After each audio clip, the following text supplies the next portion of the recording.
Hello, নমস্কার। সবাই কেমন আছো? আজকে একটা ভীষণ সাধারণ দিনের গল্প তোমাদের দেখাবো। ঘুম থেকে উঠে পড়েছি। ঘুম থেকে উঠেই আমি যেটা করি, ঠাকুরকে আগে প্রণাম করে নিই। ঠাকুর ছাড়া আমাদের কিছুই নেই। তারপর আমি একটু এক্সারসাইজ করে নিই। প্রত্যেকদিন সকালে এক্সারসাইজ করার একটু চেষ্টা করি একটু হেলদি থাকার জন্য। কারণ আমরা তো ভালো কিছু খাচ্ছি না। এটলিস্ট কিছু করে যাতে ভালো থাকতে পারি। তো তারপর আমি একটু কাঁচা হলুদ আর কাঁচা কারি পাতা আমি একটু চিবিয়ে খাই, যেটা ভালো। তারপর ব্রাশ-ট্রাশ করে বাবার জন্য চা করে, দুটো সুগার ফ্রি দিয়ে বাবা চা খায় রোজ। তো চাটা করে আমি একটু নিজের ঘরটা পরিষ্কার করে গুছিয়ে নিলাম, যাতে নিজের কাজগুলো অন্যদিকে এগিয়ে নেওয়া যায়।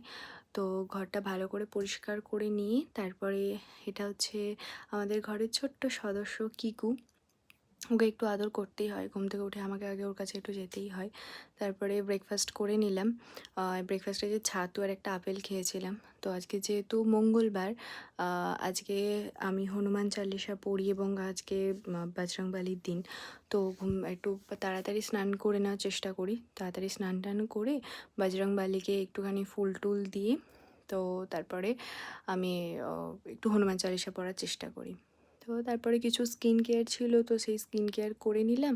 আর এখন যেহেতু সানস্ক্রিন ভীষণ প্রয়োজন গরম থেকে, নিজের ট্যান থেকে বাঁচার জন্য গায়ে সানস্ক্রিন লাগানো কিন্তু খুব দরকার মুখের সাথে সাথে। তো হনুমান চালিসা পড়ে আজকে একটু নতুন নেল পেন্ট করলাম। তোমরা জানিও সবাই কেমন লাগছে।